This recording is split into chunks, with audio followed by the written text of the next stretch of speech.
نحمده ونصلي ونسلم على رسوله الكريم أما بعد قال الله تبارك وتعالى في القرآن المجيد والفرقان الحميد فأعوذ بالله من الشيطان الرجيم بسم الله الرحمن الرحيم إنما المؤمنون الذين إذا ذكر الله وجلت قلوبهم وإذا تليت عليهم آياته زادتهم إيمانا وعلى ربهم يتوكلون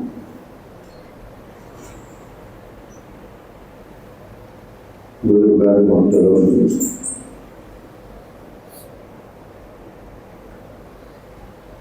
اللہ تبارک و تعالیٰ نے قرآن مجید کی اس آیت کریمہ کے اندر تین باتیں ارشاد فرمائی ہیں۔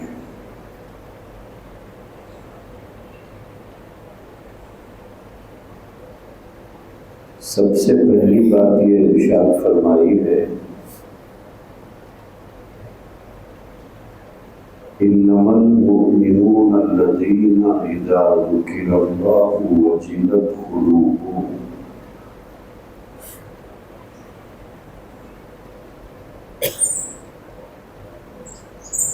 جب ایمان والوں کے سامنے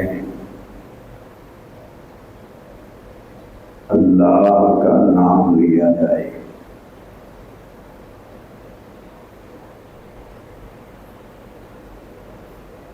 کئی مواقع زندگی میں ہم لوگوں کے ساتھ ایسے آتے ہیں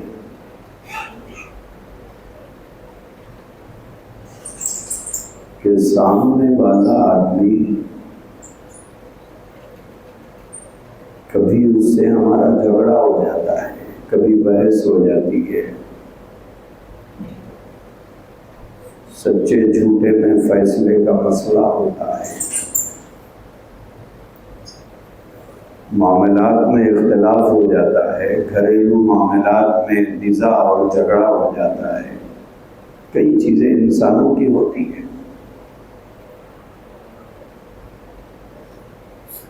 ایسے موقع پر ہمارے سامنے جو مد مقابل ہوتا ہے، جو ہمارا مخالف ہوتا ہے، کبھی وہ ہمیں سمجھانے کے لیے، یا دو آدمیوں میں جھگڑا ہو رہا ہے تو تیسرا آدمی وہاں موجود ہوتا ہے تو وہ دونوں کو خاموش کرانے کے لیے، لڑائی ختم کرنے کے لیے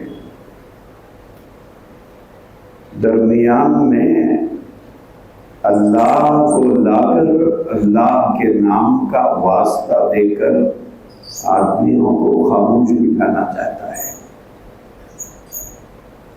کہ بھئی اللہ کے واسطے آپ خاموش ہو جاؤ، اللہ کے لیے خاموش ہو جاؤ۔ ایسا بہت ہوتا ہے۔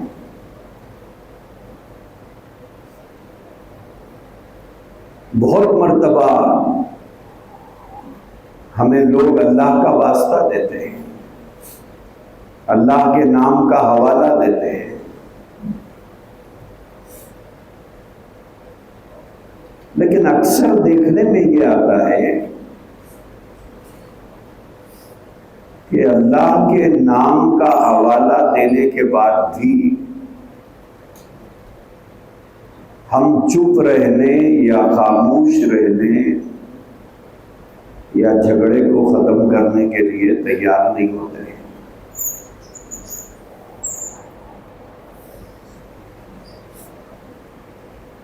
انسانی زندگیوں میں بہت سے لوگوں کی ان کی زندگی میں اہمیت ہوتی ہے۔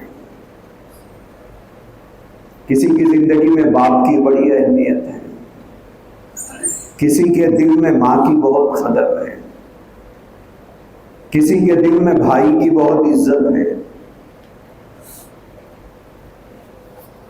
کبھی کوئی دوست کوئی بات سمجھاتا ہے تو وہ اس کی بات رکھ لی جاتی ہے، کبھی بیوی کی بات کی اہمیت ہوتی ہے تو کبھی اولاد کی بات کی اہمیت ہوتی ہے۔ یہ بات مشہور بھی ہے کہ لوگ کہتے ہیں کہ بھائی یہ بات فلاں سے کہلوا دو وہ سن لیں گے،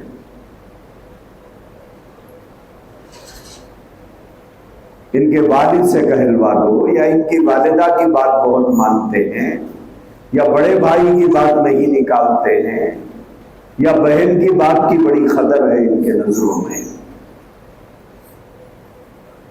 ان کے دوست کے ذریعے سے بات پہنچا دو مان جائیں گے۔ ایسا ہوتا ہے بہت سے۔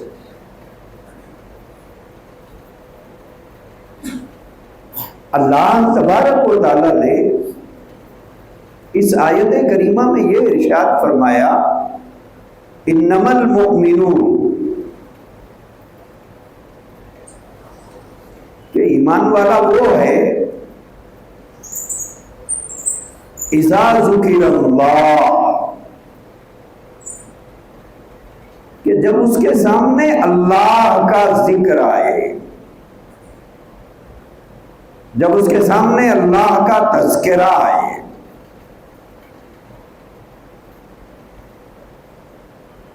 کئی مسئلوں میں، کئی مسائل میں کئی لوگ ہمیں اللہ کا حوالہ دیتے ہیں، اللہ کا واسطہ دیتے ہیں،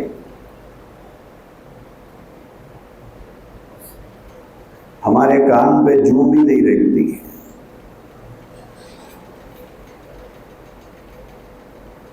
نہ اللہ کے نام کی وجہ سے نہ اللہ کے تذکرے کی وجہ سے۔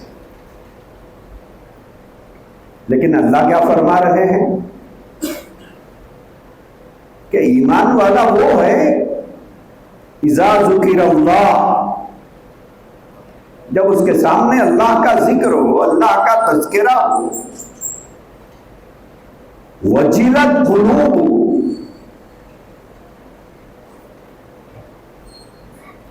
کہ ان کے دل کانپ اٹھے اللہ کی بڑائی کے ذکر کی وجہ سے، کہ صاحب کس کا حوالہ دیا جا رہا ہے مجھے، کس کا واسطہ دیا جا رہا ہے مجھے، کس کا ذکر میرے سامنے کیا جا رہا ہے۔ بے شک ہمارے اوپر باپ کے بہت احسانات ہیں، ماں کی بہت مہربانیاں ہیں، بھائی نے بہت حسن سلوک کیا، بہن نے بہت محبتیں اور چاہتیں ہمارے اوپر نچھاور کی، دوست نے بہت موقع پر ہمارا دل بہلایا اور وقت گزاری کے لیے ساتھ رہا۔ لیکن کیا ان کا مقابلہ اللہ سے کیا جا سکتا ہے؟ اللہ کے احسانات کا، اللہ کی مہربانیوں کا، اللہ کی کرم فرمائیوں کا، اللہ کی نوازشوں کا، اللہ کی رحمتوں کا کوئی موازنہ ان سے ہو سکتا ہے؟ اللہ نے تو قرآن کریم میں فرمایا وَإِن تَعُدُّوا نِعْمَةَ اللَّهِ لَا تُحْصُوهَا، کہ ہمارے تو تمہارے اوپر اتنے احسانات ہیں، اتنی بے شمار نعمتیں ہم نے تمہیں عطا کر رکھی ہے، دے رکھی ہیں، اتنی نعمتوں سے ہم نے تمہیں نواز رکھا ہے، گننا چاہتے ہو؟ اللہ فرماتے ہیں امپاسبل چیز ہے، ناممکنات میں سے ہے، تم ہماری نعمتوں کو شمار نہیں کر پاؤ گے، اتنے احسانات سر کے بال سے لے کر پیر کے ناخن تک ہم نے کر رکھے ہیں۔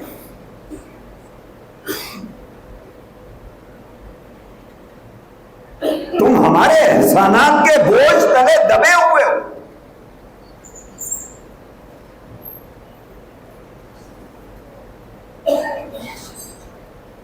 اللہ تبارک و تعالیٰ اس آیت کریمہ میں یہ فرما رہے ہیں کہ ہمارا ذکر اگر تمہارے سامنے ہو، ہمارا تذکرہ تمہارے سامنے ہو، تمہارا کلیجہ تو منہ کو آنا چاہیے کہ میرے سامنے کس کا نام لے لیا تم نے، کس کا حوالہ دے دیا، کس کا واسطہ دے دیا، کس کا ذکر تم نے چھیڑ دیا ہمارے سامنے.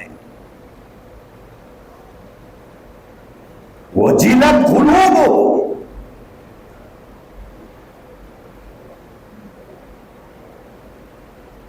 ان کے دل کانپ اٹھے اس بات کو لے کر کے ان کے سامنے کس کا ذکر آیا ہے. فضیل نام کا ایک ڈاکو تھا، وہ ڈکیتیاں ڈالتا تھا. پرانے زمانے میں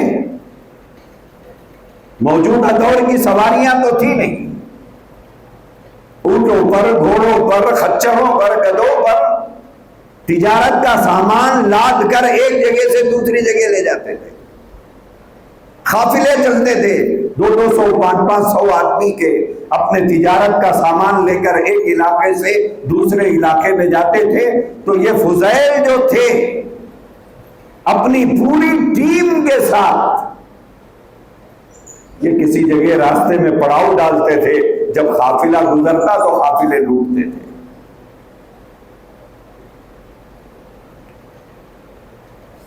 جو نگاہوں کے سامنے مال لوٹتا ہے اسے ڈاکو کہتے ہیں، جو ہماری پیٹھ پیچھے لوٹ لیتا ہے اسے چور کہتے ہیں. تو فضیل ابن عیاض تو ڈاکو تھے، نظروں کے سامنے لوٹتے تھے. ایک رات تھی، قافلے کے انتظار میں اس راستے پر بیٹھے رہے جس راستے سے عام طور پر قافلے جاتے ہیں. رات کا بہت بڑا حصہ گزر گیا لیکن کوئی قافلہ آیا نہیں. ان کے اپنے تجربات کی روشنی میں انہیں اس بات کا اندازہ ہوا کہ اتنی رات گزر گئی ہے لہذا اب کوئی قافلہ نہیں آئے گا. اب تک آ جانا تھا، اب نہیں آئے گا قافلہ. تو جس جگہ یہ پڑاؤ ڈال کر انتظار کر رہے تھے قریب ہی میں ایک مکان پر نظر پڑی. تو فضیل نے سوچا کوئی قافلہ تو آیا نہیں ہے، چلو اس گھر کو ہی آج نشانہ بنا دیتے ہیں. تو بولے ایک گھر ہے، قافلے کو لے جانے کی کیا ضرورت، ٹیم کی کیا ضرورت ہے، اکیلا جاؤں گا، ضرورت پڑے تو بلا لیں گے. تو فضیل اکیلے رات کے اندھیرے میں دیوار پھلانگ کر چھلانگ لگا کر اندر داخل ہوئے. چار دیواری کو عبور کر کے جب اندر داخل ہوئے تو پھر گھر میں جانا تھا، گھر میں گئے تو انہیں نظر آیا کہ گھر میں کوئی مرد نظر نہیں آتا، کسی کے رونے کی موجودگی کی آہٹ انہیں محسوس نہیں ہوئی. تاک جھاک کیا تو نظر پڑی کہ ایک خاتون ہے، حسین ہے، جوان ہے. اندازہ لگ گیا کہ اس گھر میں شاید کوئی اکیلی خاتون ہی ہے، کوئی مرد نہیں ہے. ارادہ کیا کہ سامان تو روز ہی مل جاتا ہے، ہم تو قافلے لوٹتے ہیں، یہ تو صرف ایک گھر کا سامان ہے، لہذا آج سامان نہیں لوٹیں گے، آج سامان نہیں لیں گے، آج نفع اٹھائیں گے اس عورت سے. اپنے دل کی چاہت اور اپنی طبیعت کی ہوس پوری کروں گا آج میں اس کے ساتھ، سامان چھوڑ دیں گے۔ سامان کیا ہے؟ آج نہیں ملا کل ملے گا، کل کوئی قافلہ گزرے گا اسے لوٹ لیں گے، لیکن کل عورت ملے یہ ضروری نہیں ہے۔ اس ارادے سے وہ آگے بڑھے۔ صحرا و بیابان، جنگل ہے، رات کی تاریکی ہے، فضیل ابن عیاض کے سامنے ایک حسین اور خوبصورت عورت پڑی ہوئی ہے، اپنے ارادے کو عملی جامہ پہنانے کی نیت سے آگے بڑھ رہے ہیں۔ اسی وقت ایک آواز ان کے کان میں پڑی۔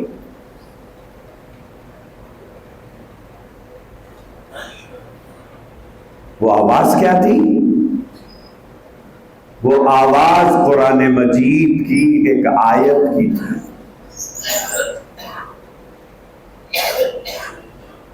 کوئی اس مکان کے پیچھے سے دور سے قرآن مجید کی ایک آیت پڑھتے ہوئے گزر رہا ہے، أَلَمْ يَأْنِ لِلَّذِينَ آمَنُوا أَن تَخْشَعَ قُلُوبُهُمْ لِذِكْرِ اللَّهِ۔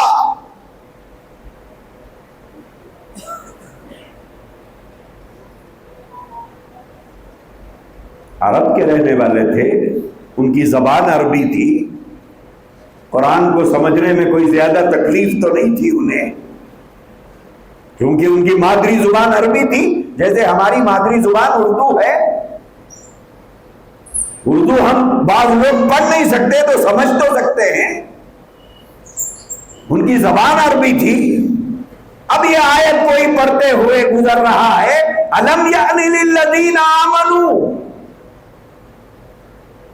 کیا ایمان والوں کے لیے وہ وقت ابھی نہیں آیا؟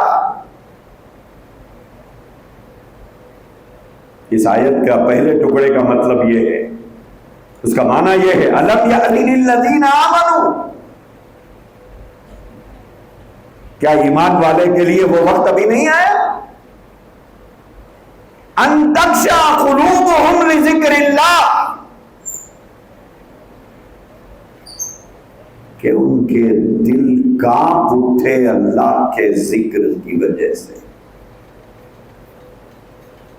اللہ کے نام کی وجہ سے، اللہ کے تذکرے کی وجہ سے ان کا دل کانپ اٹھے۔ کیا ایمان والے کے لیے ابھی وہ وقت نہیں آیا؟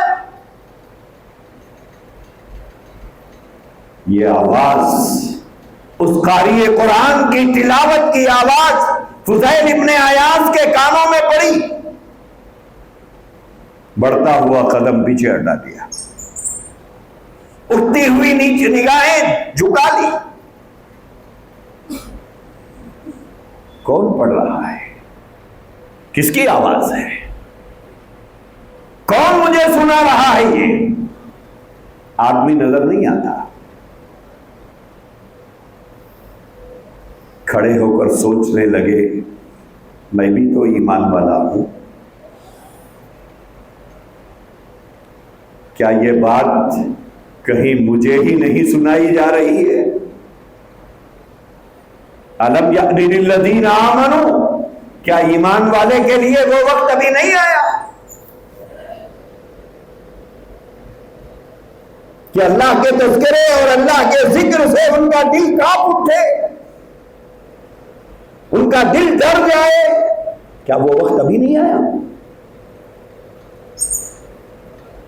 فضیل ابن عیاض وہیں کھڑے کھڑے سوچنے لگے، الآن، بولے آ گیا۔ کبھی ایک چوٹ ایسی پڑتی ہے آدمی کو کہ زندگی بدل دیتی ہے۔ فضیل ابن عیاض نے اپنا رخ پھیر لیا دیوار کی طرف، دیوار پھلانگ کر واپس ہو گئے، آنکھوں سے بے اختیار آنسو نکل پڑے۔ اپنے قافلے میں پہنچے تو لڑیاں آنسوؤں کی جا رہی ہے۔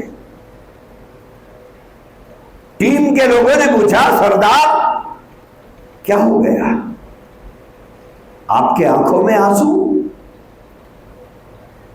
آپ تو رلاتے تھے، آج آپ کو کس نے رلایا؟ پورا قافلہ کھڑے ہو کر زارو خطار روتا تھا جب ان کا مال لوٹ لیا جاتا۔ اس میں جوان ہوتے، اس میں بوڑھے ہوتے، اس میں بچے ہوتے، اس میں ادھڑ عمر کے لوگ ہوتے، اپنی متاع عزیز اور اپنی کمائی اپنے آنکھوں کے سامنے لٹتا ہوا دیکھ کر اپنا سر پیٹتے، سینہ کوٹتے، دل بلا کر روتے، ہاتھ پکڑ لیتے، پیر پکڑ لیتے، تب بھی آپ کو فرق نہیں پڑتا، آپ کے آنکھوں میں آنسو چمکتے رہی۔ لیکن آج کیا ہو گیا؟ آپ کو کس نے رلا دیا؟ کس نے رلایا آپ کو؟ فضیل ابن عیاض رحمت اللہ علیہ نے کہا کہ آج سے میں اس کام کو ہمیشہ کے لیے چھوڑ رہا ہوں، میں چھوڑ رہا ہوں،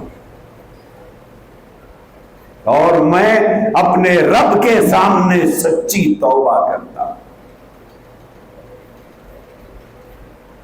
بولے آج کے بعد پھر یہ کام نہیں کروں گا، تمہارا کام جانو، تم جانو، میں تم سے الگ ہونا چاہتا ہوں کہ اب میں تمہارے ساتھ نہیں رہوں گا، یہ ڈکیتی کا کام میں چھوڑ دیتا ہوں۔ سارے ساتھیوں نے کہا کہ سردار جب آپ ہی نہیں رہے تو ہم کس کام کے؟ فضیل ابن عیاض نے بھی توبہ کی، سارے قافلے نے توبہ کی۔ واقعہ بہت بڑا ہے، میں یہاں روک رہا ہوں۔ اس آیت کریمہ میں اللہ نے ہم سے یہ فرمایا، انما المؤمنون الذین اذا ذکر اللہ وجلت قلوبهم۔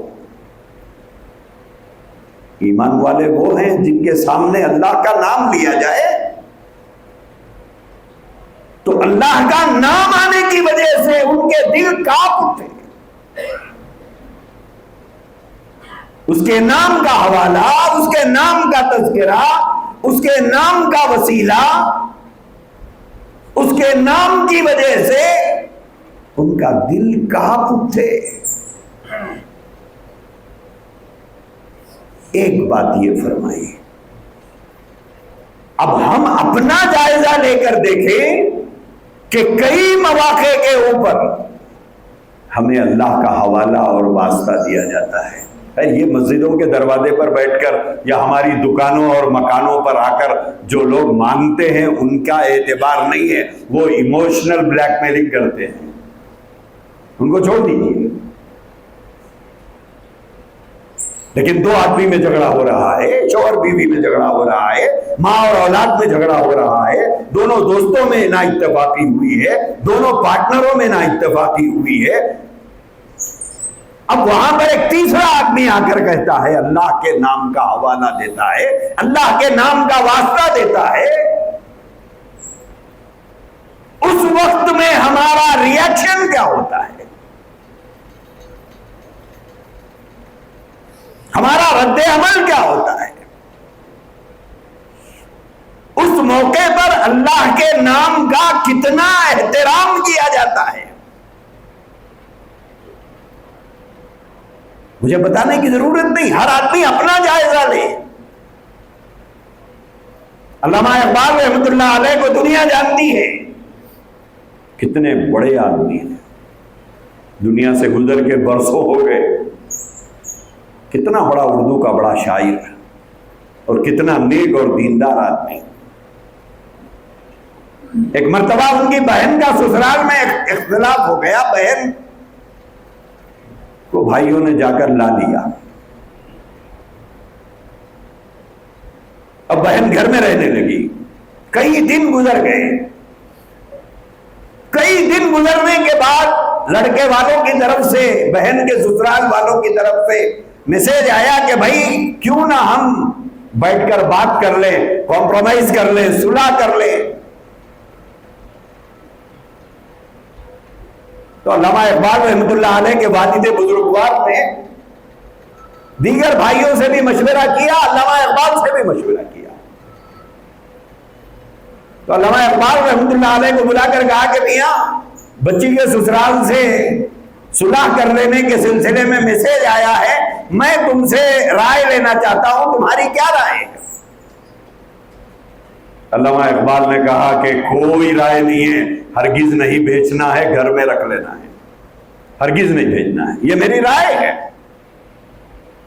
تو والد نے کہا کہ اقبال، اللہ تو کہتا ہے وَالصُّلْحُ خَيْرٌ، اللہ تو کہتا ہے وَالصُّلْحُ خَيْرٌ، صلح کر لینے میں بہتری ہے، کمپرومائز کر لینے میں بہتری ہے، یہ اللہ کہہ رہا ہے۔ جیسے ہی والد نے یہ بات کہی، اللہ کہہ رہا ہے وَالصُّلْحُ خَيْرٌ، علامہ اقبال اٹھ کے چلے گئے، کوئی جواب نہیں دیا، اٹھ کے خاموش چلے گئے۔ رات گزر گئی، پھر صبح ہوئی، صبح اپنے کام پہ جانے لگے تو والد نے پھر بلایا، بلا کر کہا اقبال تم نے کوئی جواب نہیں دیا، کہا اقبال تم نے کوئی جواب نہیں دیا۔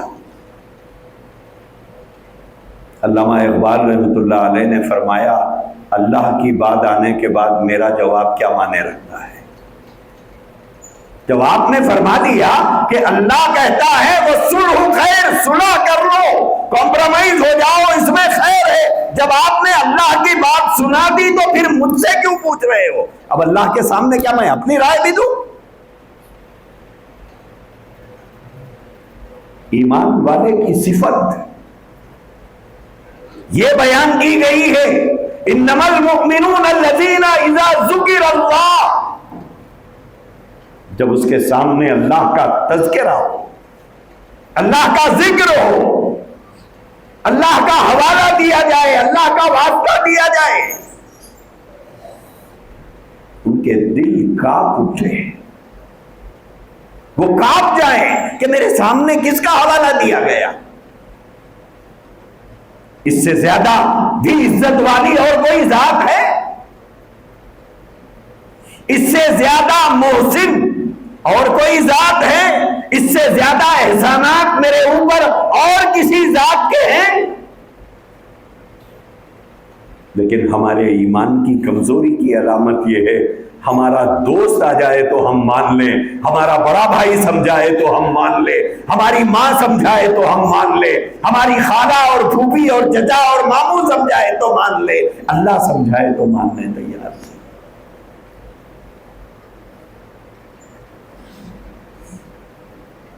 اس سے آپ اندازہ کرو کہ ہمارے دلوں میں اللہ کی عزت کتنی ہے، کتنا احترام ہمارے دلوں میں پایا جا رہا ہے۔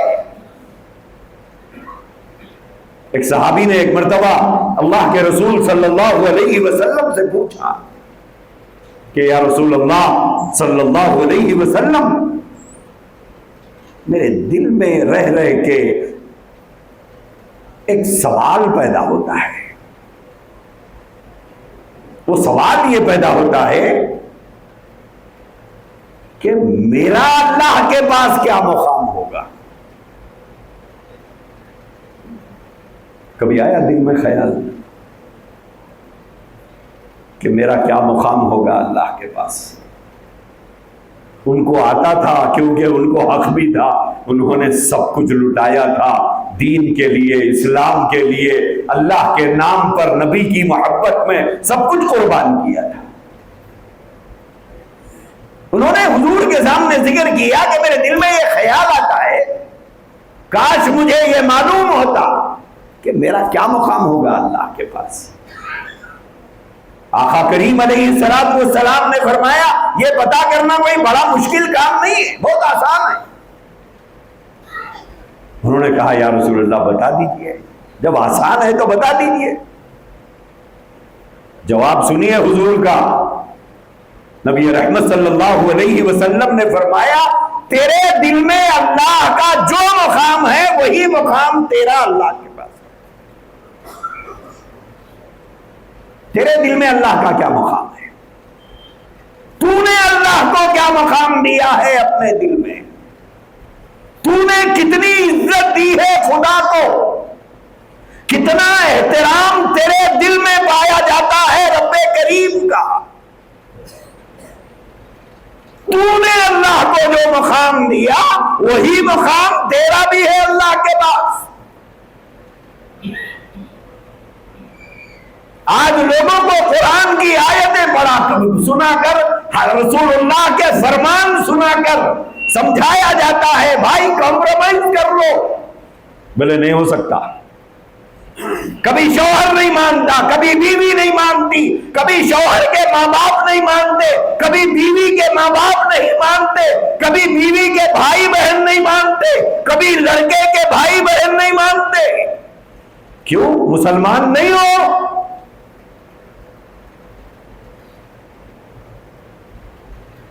اللہ کا حوالہ, اللہ کے رسول کا حوالہ, اللہ کی کتاب کا حوالہ دے کر سمجھایا جاتا ہے خدا کے لیے مان لو یہ اللہ کا حکم ہے. لوگ کہتے ہیں حکم ہے, ہم بھی مانتے مگر بلکہ اپنی بات بولتے ہیں.